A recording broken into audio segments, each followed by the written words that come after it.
বিয়ের আগে একটা মেয়ে নিরাপদ জায়গা তার বাবার বাড়ি, আর বিয়ের পর অদ্ভুতভাবে সেই জায়গাটা বদলায় না, শুধু থাকার সময় বদলায়, দায়িত্ব বদলায়। আসসালামু আলাইকুম এভরিওয়ান, আশা করি আপনারা সবাই ভালো আছেন। অনেকদিন হয়ে গেল কিন্তু গ্রামের বাড়ির ভিডিওগুলো ভয়েস দেওয়া হয়ে উঠছিল না, তাই আজ চলে আসলাম গ্রামের বাড়ি নিয়ে গল্প করতে। এই গ্রীষ্মের ছুটিতে বেশ কিছুদিন বাড়িতে থাকা হলো। কতদিন পর এমন লম্বা সময় বাড়িতে থাকা। নরসিংদী থাকা হয় কিন্তু গ্রামের বাড়িতে থাকা হয় না। আমরা যেদিন বাড়িতে গিয়েছিলাম সেদিনই বিকেলে চারদিকে অন্ধকার হয়ে জোরো হাওয়া, গ্রীষ্মের কালবৈশাখী জ্বর, গাছে আম আর জোরো বাতাসে টিনের চালে ঠুসঠাস আম পড়ছিল। ঝড়ের দিনে মামার দেশে আম কুড়াতে শো। এই বিষয়টা ইনায়েত এবার বুঝতে পেরেছে, উপলব্ধি করতে পেরেছে। আমাদের শৈশবটা কত সুন্দর ছিল, আমাদের সন্তানকেও তো এমন মেমোরি স্টোর করার ব্যবস্থা করে দিতে হবে। ঝড়ে আম পড়েছে আর এভাবে কতদিন পর আম কুড়ানো। পরের দিন ঘুম থেকে উঠেই গাছের কাঁঠাল ভেঙে খাওয়ার কিছু ক্লিপ নেওয়া হয়েছিল, তাই এখানে অ্যাড করে দিলাম। অল্প অল্প করেই অনেক ক্লিপ নেওয়া হয়েছিল, কিন্তু স্টোরেজ ফুল হওয়ার কারণে ওই একটা একটা করে অনেক কিছুই ডিলিট করতে হয়েছে। গ্রীষ্ম মানেই গাছ ভর্তি ফল,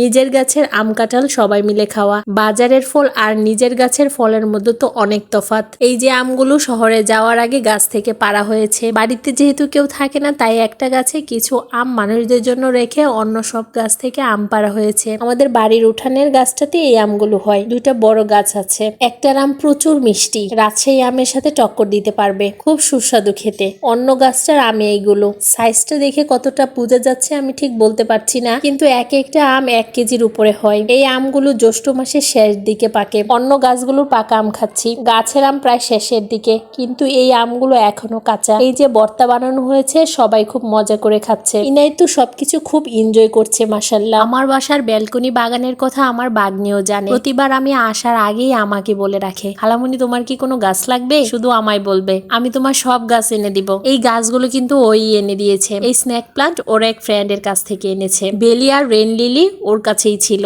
আমি কিন্তু ওকে গাছের কথা বলিনি, নিজে থেকেই ঠিক মনে করে এইসব এনে রেখেছে। আর আমার বেলি ফুল খুব পছন্দের, এই গাছটা পেয়ে আমি ভীষণ রকমের খুশি। আমার এই বাগনির বাড়িতে যে এই গাছগুলো আছে ছোটখাটো একটা নার্সারির মতন হবে। বাড়িতে প্রতিটি দিনে এক এক রকমের সুন্দর ছিল। ছুটি প্রায় শেষ, আমার বাবা, ইনায়েতের বাবা সবারই কর্মস্থলে যেতে হবে। বিয়ের পর মেয়েদের জীবনে অনেক সুন্দর সম্পর্ক আসে, নতুন দায়িত্ব আসে, কিন্তু বাবার বাড়িতে গেলে মনে হয় ঠিক আগের মতোই আছি। সবাই মিলে বিকেলে একটু বের হই। মেয়ের বাবা চলে যাবে, ছুটি শেষ, অফিসে তো জয়েন করতে হবে, কিন্তু মেয়ে বাবাকে কোনোভাবেই ছাড়বে না, যেতেই দিচ্ছে না। বাবার কুলে উঠে বসে আছে, তারা বাবা মেয়ে টাইম স্পেন্ড করছে, আর আমরা কাজিনরা মিলে কদম ফুল দিয়ে পিকচার্স ভিডিও নিতে বিজি। বর্ষার আসল সৌন্দর্যেই এই কদম ফুলে, অসম্ভব সুন্দর। ছোটবেলায় কত স্মৃতি জড়িয়ে আছে এই ফুলের সঙ্গে। এই সবগুলো ফুল গাছ থেকে পেড়ে এনেছে আমার ছোট ভাই। ছোট ভাইটাও বড় হয়ে গেল, কিন্তু বোনের পছন্দ অপছন্দগুলো ঠিক মনে রেখে দিয়েছে। আমার এই ভাইটাকে দেখলে বোঝা যায় আমিও বুড়ি হয়ে যাচ্ছি। বর্ষার দিনগুলোর মধ্যে কদম ফুলের একটা আলাদা সৌন্দর্য আর অনুভূতি আছে, কিন্তু সেদিন ছিল প্রচন্ড গরম। কিন্তু তাই বলে আমাদের গল্প,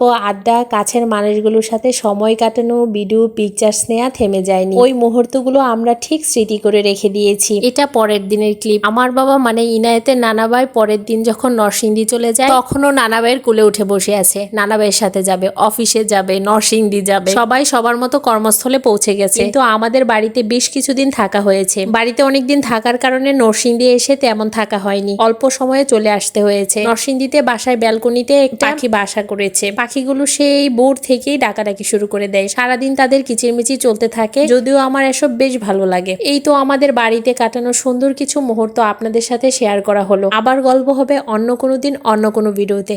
আল্লাহ হাফেজ।